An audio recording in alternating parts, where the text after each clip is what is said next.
안녕하세요. 오늘 여러분과 함께 위암, 치료, 그중에서도 분자 표적 치료의 최신 흐름을 좀 깊게 파고 들어볼까 합니다. 네, 저희가 오늘 볼 자료는 2024년 1월 Journal of Gastric Cancer에 실린 리뷰 논문인데요. 네, 맞습니다. 이 논문을 보면 위암의 분자적 특성, 이걸 이해하는 게 어떻게 새로운 치료법으로 이어지는지, HUHER2, 양성, 음성 이런 데서 어떤 전략이 있는지 상세히 나와 있더라고요. 그래서 오늘 저희 목표는 이 좀 복잡할 수 있는 내용을요. 특히 논문에 나온 표 1, 표 2 있잖아요.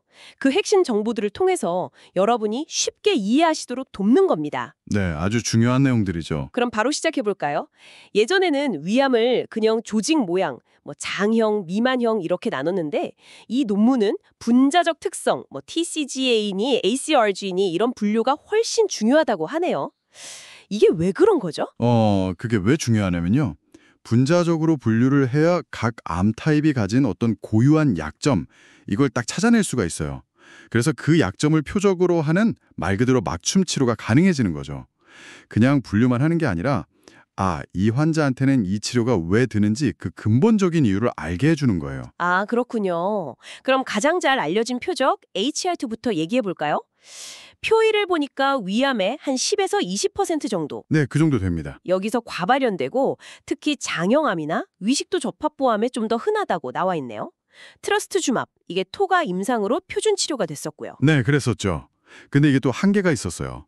종양 안에 암세포들이 워낙 다양하고 이걸 이질성이라고 하는데 이런 문제랑 또 치료하다 보면 내성이 생기잖아요. 아, 네네. 그래서 이제 새로운 약들, 특히 항체 약물 접합체, ADC라고 부르는 것들이 주목받고 있는 거죠. ADC요? 네, 예를 들면 트러스트주맙 데룩스테칸, 줄여서 TDXD라고 하는데 이게 재미있는 게 주변 효과라는 게 있어요. 그러니까 HER2 발현이 낮은 주변 암세포까지 같이 공격할 수 있다는 거죠. 이게 큰 장점이에요. 와, 주변 효과요. 그 표 2에 데스티니 게스트릭 01 임상 결과 보니까 이전에 치료 실패한 환자들인데도 반응률 ORR이 51%나 되고 전체 생존기간 중앙값 OS도 12.5개월이면 이거 정말 대단한데요? 그렇죠. 굉장히 고무적인 결과였죠. 그래서 이제 이런 ADC 말고도 이중특이 항체라고 해서 자니다타막 같은 약물도 있고요. 또 표 2 보시면 면역항암제랑 같이 쓰는 병용요법, 키노트 811 같은 연구도 진행 중이고요. 아, 키노트 811. 네, 이것도 표 2에 있네요.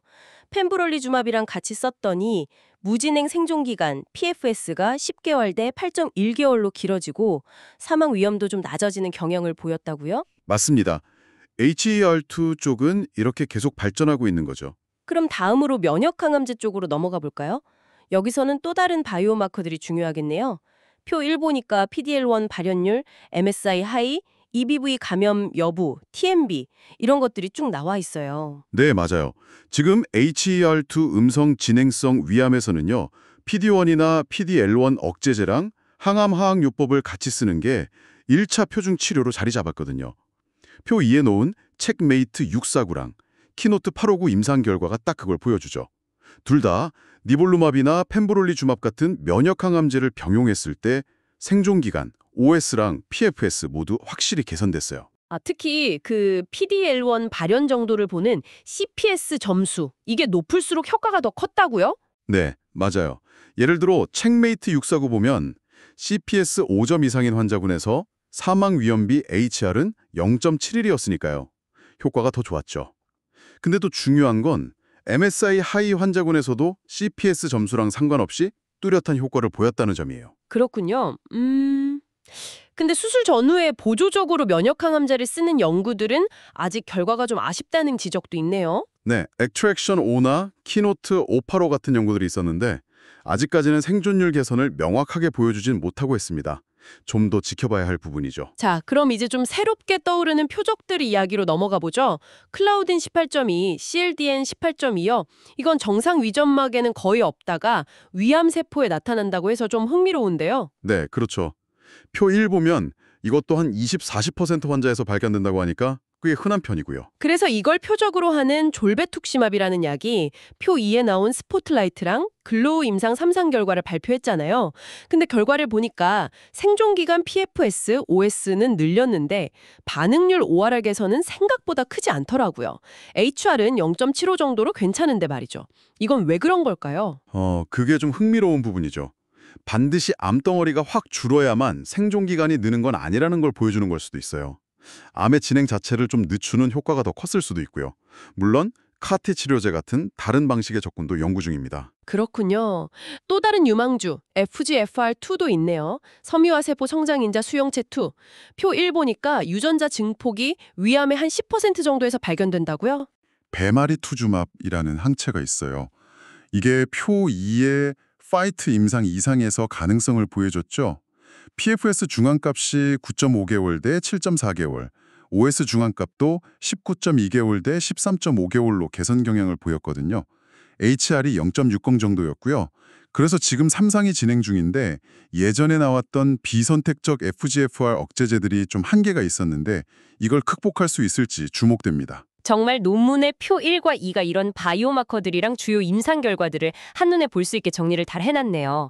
그리고 EGFR, VEGF, MET 이런 표적들은 예전에 시도했지만 크게 성공 못했다는 이야기도 잠깐 나오고요. 네, 맞아요.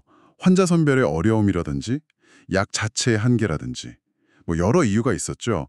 결국 앞으로 우리가 풀어야 할 가장 큰 숙제는 역시 위암의 이질성인 것 같아요.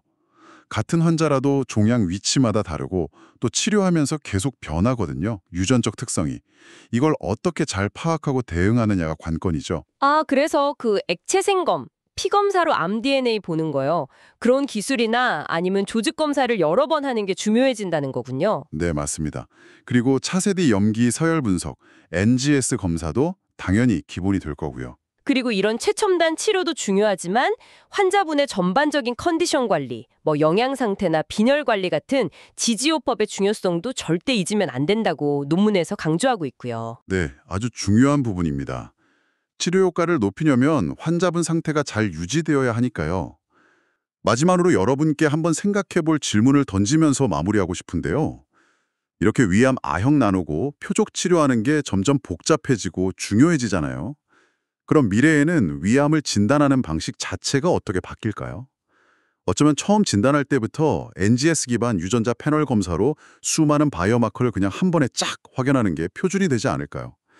여러분 생각은 어떠신가요?